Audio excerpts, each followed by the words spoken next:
उठा उठा दिवाळी आली. इतका परफेक्ट मेकअप एका प्रोडक्टमध्ये करण्याची वेळ आली. हो, बरोबर ऐकलंय तुम्ही. हा माझा मेकअप एकदम भारी दिसतोय ना, परफेक्ट वाटतोय ना, कुठला तरी फॉल्ट आहे का यामध्ये?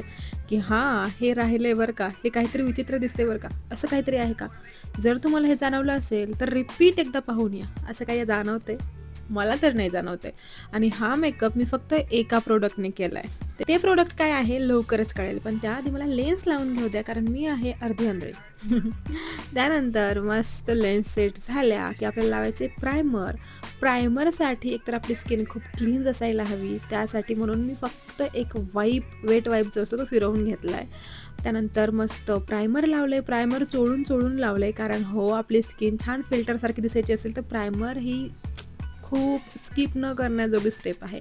त्यानंतर आपली लिपस्टिक लावून घेतली आहे. लिपस्टिकसाठी सगळ्यात आधी लिप लायनर, त्यावरती लिपस्टिक, आणि आपण लिपस्टिक लावल्यानंतर लगेचच त्या लिपस्टिकचे 2 बोट आपण जे मर्ज करतो ना, की हां, आपण बोट फिरवतो किंवा मग रुमालावरती पाहतो, तेच गालावरती लावून घ्यायचे थोडेसे ब्लशसारखे. कारण हो, अजून एकदा सांगते, की नॅचरल मेकअप हवा असेल तर खूप जास्त ब्लश लावू नका. त्यानंतर कॉम्पॅक्टचे 1 ते 2 थर द्यायचे त्यावरती.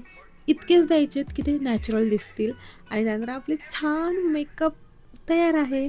आपली टिकली, दागदागिने, आणि हो, सगळ्यात महत्त्वाचं मराठमोळी नथ. कुठल्याही दागिन्यांवरती नथ ही मला फार आवडते. माझ्या नाकाला ती तितकीशी सूट नाही होत, बट मला ती आवडते.